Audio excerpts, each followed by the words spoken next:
Otonomi atau autonomi berasal dari bahasa Yunani, auto yang berarti sendiri dan nomos yang berarti hukum atau peraturan. Otonomi daerah memiliki keuntungan serta tantangan. Teman-teman tahu tidak? Ternyata korupsi itu bagian dari tantangan otonomi daerah yang perlu diselesaikan. Bersama kami, kelompok 2, kita akan belajar tentang otonomi daerah. Pengertian dan konsep dasar otonomi daerah menurut Encyclopedia of Social Science bahwa otonomi dalam pengertian orisinal adalah the legal self-sufficiency of social body and its actual independence. Otonomi daerah menurut Undang-Undang Republik Indonesia Nomor 5 Tahun 1974 adalah hak, wewenang, dan kewajiban daerah untuk mengatur dan mengurus rumah tangganya sendiri sesuai dengan peraturan perundang-undangan yang berlaku. Sedangkan menurut Undang-Undang Republik Indonesia Nomor 22 Tahun 1999, otonomi daerah adalah kewenangan daerah otonom untuk mengatur dan mengurus kepentingan masyarakat setempat menurut prakarsa sendiri berdasarkan aspirasi masyarakat sesuai dengan peraturan perundang-undangan. Nomor 32 Tahun 2004 dan Undang-Undang Nomor 23 Tahun 2014 tentang pemerintahan daerah mendefinisikan otonomi daerah sebagai wewenang dan kewajiban daerah otonom untuk mengatur dan mengurus sendiri urusan pemerintahan dan kepentingan masyarakat setempat sesuai dengan peraturan perundang-undangan. Ada beberapa keuntungan dari otonomi daerah. Beberapa keuntungan dengan menerapkan otonomi daerah dapat dikemukakan sebagai berikut ini. Yang pertama, mengurangi berbentuknya pekerjaan di pusat pemerintahan. Kedua, dalam menghadapi masalah yang amat mendesak dan membutuhkan tindakan yang sangat cepat, sehingga daerah tidak perlu menerima instruksi dari pemerintah pusat. Yang ketiga, dalam sistem desentralisasi dapat diadakan pembedaan atau diferensial dan pengukusan atau spesialisasi yang berguna bagi kepentingan tertentu, khususnya desentralisasi teritorial yang dapat mudah menyesuaikan diri pada kebutuhan atau keperluan khusus daerah. Yang keempat yaitu dengan adanya desentralisasi teritorial. Daerah otonomi yang merupakan semacam laboratorium dalam hal-hal yang berhubungan dengan pemerintahan yang dapat bermanfaat bagi seluruh negara. Hal-hal yang ternyata baik dapat diterapkan di seluruh wilayah negara. Sedangkan yang kurang baik dapat dibatasi pada suatu daerah tertentu saja dan oleh karena itu dapat lebih mudah untuk diadakan. Yang kelima, mengurangi kemungkinan kesewenang-wenangan dari pemerintah pusat. Yang keenam, dari segi psikologis, desentralisasi dapat lebih memberikan kewenangan memutuskan yang lebih besar kepada daerah. Yang terakhir, yang akan memperbaiki kualitas pelayanan karena dia lebih dekat dengan masyarakat yang dilayani. Tadi kita telah membahas mengenai keuntungannya. Nah, sekarang kita akan membahas tentang tantangan otonomi daerah. Meskipun konsep otonomi daerah memiliki potensi besar untuk meningkatkan pelayanan publik dan pembangunan di tingkat lokal, ada sejumlah tantangan yang dihadapi oleh pemerintahan daerah dalam pelaksanaan. Yang pertama, keterbatasan sumber daya. Salah satu tantangan utama adalah keterbatasan sumber daya, baik dalam hal anggaran maupun sumber daya manusia. Pemerintahan daerah seringkali menghadapi keterbatasan anggaran yang menghambat pelaksanaan program-program pembangunan dan pelayanan di masyarakat. Yang kedua adalah kapasitas dan sumber daya manusia. Peningkatan kapasitas dan sumber daya manusia di pemerintahan daerah menjadi penting agar mereka dapat mengelola otonomi dengan baik. Hal ini mencakup pelatihan, pengembangan kompetensi, dan peningkatan kemampuan birokrasi lokal. Yang ketiga adalah koordinasi antara pusat dan daerah. Koordinasi antara pemerintah pusat dan pemerintah daerah seringkali menjadi tantangan. Keterlambatan atau ketidakjelasan dalam alokasi dana dan kebijakan nasional dapat menghambat pelaksanaan program di tingkat daerah. Yang keempat adalah birokrasi dan korupsi. Birokrasi yang lamban dan masalah korupsi dapat menghambat efisiensi dan efektivitas pemerintah daerah. Ini dapat menghalangi implementasi program-program otonom dan berdampak negatif pada pelayanan publik. Otonomi daerah tidak bisa lepas dari kata pemerintahan. Tentu teman-teman bertanya, apa sih peran pemerintah daerah dalam otonomi daerah? Peran mereka meliputi 1. Desentralisasi. Penyerahan wewenang pemerintah oleh pemerintah pusat pada gubernur sebagai wakil pemerintah pusat, daerah atau kepada instansi vertikal di wilayah tertentu. 2. Tugas pembantuan. Penugasan dari pemerintah pusat kepada pemerintah daerah untuk melaksanakan tugas tertentu seperti pengembangan otonomi daerah dan pengetaan urusan. Ketiga, pengelolaan keuangan. pemerintah daerah diberikan kewenangan untuk mengelola keuangannya yang dijatuhkan dalam APBD sesuai dengan UUD nomor 33 tahun 2004. 4. Pengembangan otonomi. Pemerintah daerah mengembangkan otonomi daerah dan penataan urusan serta evaluasi dan penyelenggaraan pemerintahan. 5. Pemberdayaan masyarakat. Pemerintah daerah melakukan pemberdayaan masyarakat dengan cara meningkatkan kualitas SDM atau masyarakat tersebut. Dalam menjalankan tugas-tugas tersebut, pemerintah daerah memiliki kewajiban untuk memberikan laporan kepada pemerintah pusat dan DPRD, serta menginformasikan laporan penyelenggaraan pemerintah daerah pada masyarakat.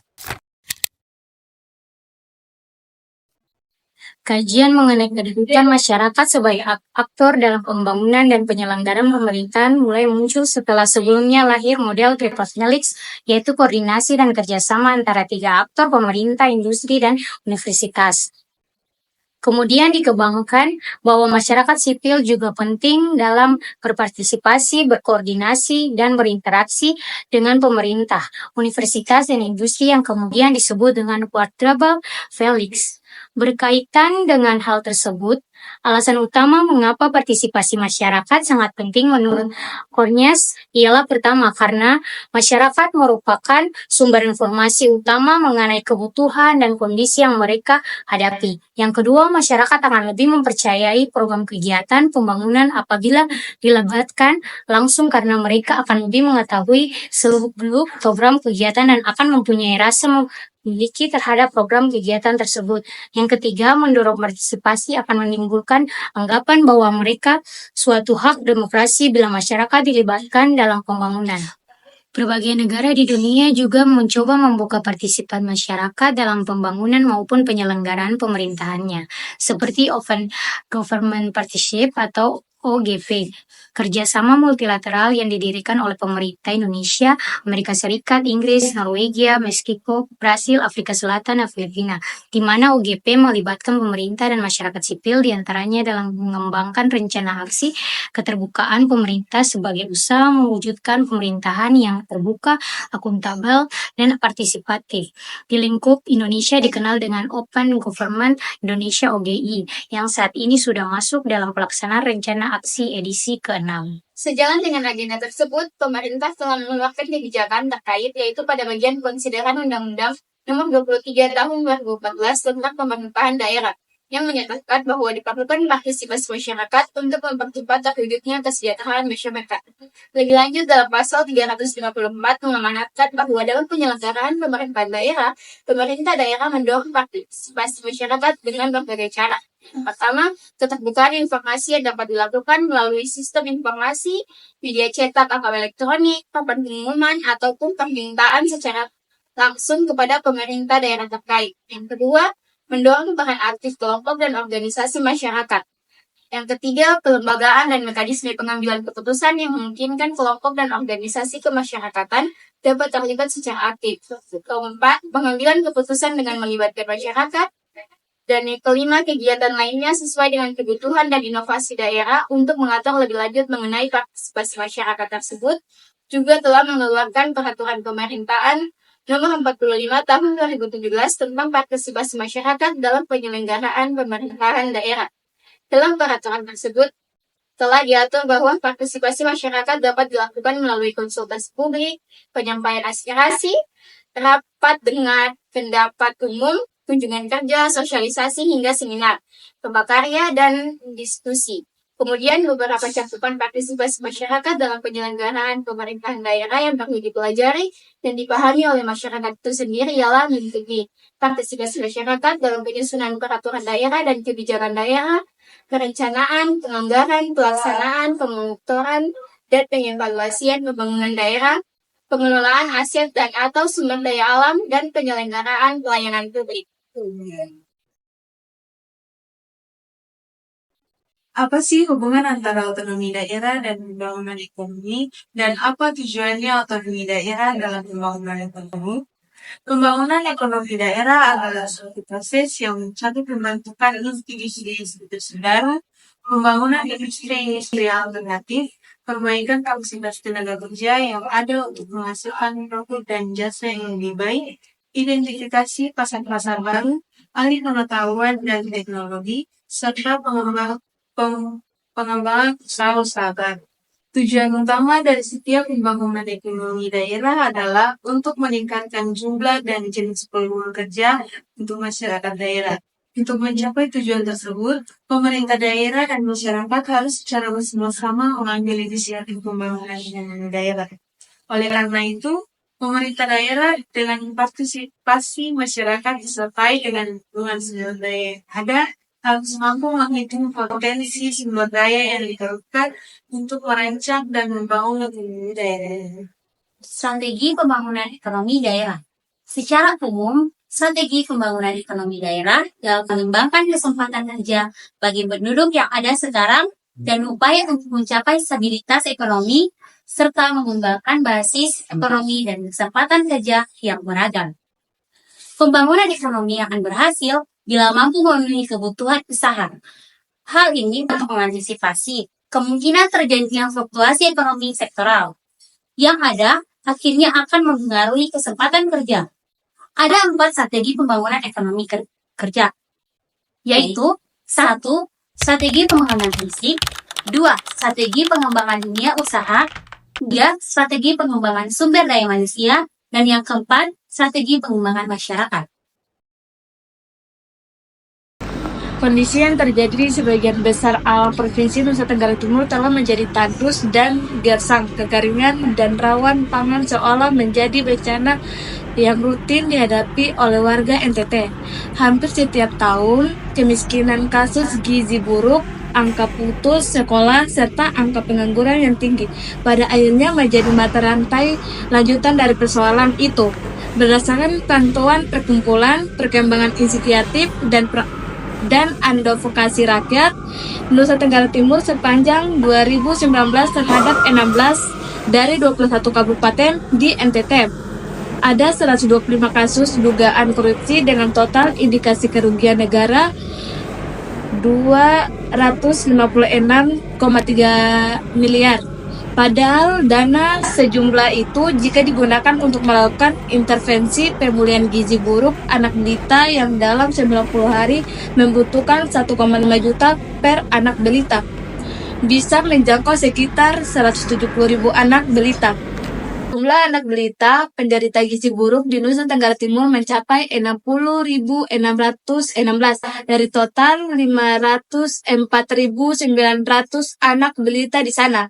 Ironis sekali ketika bantuan untuk mengatasi gizi buruk ataupun rawan pangan yang digelontarkan pemerintah pusat dalam lembaga donor lain belum juga bisa membuahkan hasil positif.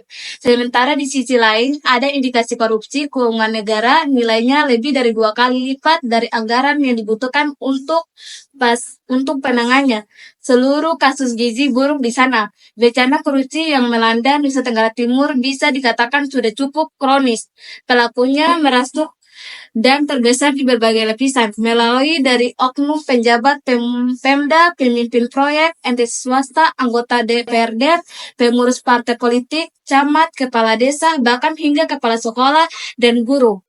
Aneh dan ironis saat korupsi justru terjadi di daerah yang memiliki jumlah penduduk miskin mencapai 1,1 juta jiwa atau sekitar 23,3% dari jumlah penduduk. Di level kepala daerah, misalnya mantan Bupati Ende Paulinus Domi dan mantan Sekretaris Daerah Ende Iskandar Mebru ditahan karena terindikasi korupsi dana APBD Ende 2005 dan 2008 senilai 3,5 miliar. Di luar itu, ada sejumlah mantan bupati sempat tersangkut dugaan korupsi, yakni mantan Bupati Kupang Ibrahim Agustinus Meda, mantan Bupati Reto Ndau Christian Namaya Dilak, dan mantan Bupati Timur Tengah Selatan Daniel Banunaik. Kasus Ibrahim dikabarkan telah dihentikan penyidikannya oleh Kepolisian Daerah Nusa Tenggara Timur. Kasus Christian belum diketahui kelanjutannya. Sedangkan Daniel justru direvisi 3 tahun penjara atas pidana perambahan hutan.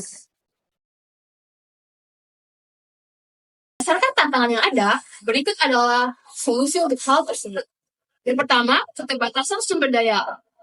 Cara mengatasi dari keterbatasan sumber daya atau kelangkaan dengan menyusun skala prioritas. Untuk memenuhi kebutuhan hidup, manusia perlu membuat perencanaan, menghemat penggunaan sumber daya alam, memelihara kelestarian alam, memanfaatkan sumber daya pengganti, meningkatkan kualitas sumber daya manusia, mengelola sumber daya modal dan tempat, guna kapasitas sumber daya manusia. Salah satu cara efektif untuk meningkatkan kapasitas sumber daya manusia adalah melalui pendidikan dan pelatihan. Dengan memberikan pendidikan yang berkualitas, masyarakat desa memiliki pengetahuan yang lebih baik dalam berbagai bidang, mulai dari pertanian, kewirausahaan, hingga teknologi dan informasi. Baik, masuk pada poin birokrasi dan korupsi. Untuk mengatasi patologi birokrasi, seharusnya seluruh masyarakat saling membantu bekerja sama untuk melaksanakan proses pemerintahan bersama dengan sebaik-baiknya. Dilansir dari buku strategi pemberantasan korupsi tahun 2020, Asmi Pratiwi, Agassi, dan teman-teman, Komisi Pemberantasan Korupsi atau KPK mengelompokkan strategi pemberantasan korupsi menjadi 3, yakni represif, perbaikan sistem, serta edukasi dan kampanye. Koordinasi antara pusat dan daerah, strategi mengatasi kurangnya koordinasi dalam pengelolaan dan penilaian daerah, yaitu penugasan struktur organisasi untuk meningkatkan koordinasi. Diperlukan penguatan struktur organisasi. Antara lain, 1. Pembentukan tim koordinasi. Membentuk tim koordinasi yang terdiri dari perwakilan unit atau unit kerja terkait untuk memfasilitasi komunikasi dan kerjasama. 2. Penugasan penanggung jawab koordinasi. Menunjuk penanggung jawab koordinasi dan bertanggung jawab dalam memastikan koordinasi yang baik antara unit atau unit kerja terkait. Yang ketiga, penyusunan tata kelola internal yang jelas. 4. Mengembangkan kebijakan prosedur pengelolaan barang milik daerah yang jelas dan terdokumentasi untuk memberikan pedoman yang jelas bagi unit atau unit kerja terkait. Kita sebagai masyarakat juga memiliki peran penting dalam otonomi daerah, yaitu dengan meningkatkan sumber daya manusia melalui peningkatan kualitas diri, kita dapat membantu otonomi daerah. Sekian materi dari kelompok kami. Thank you for watching. Goodbye.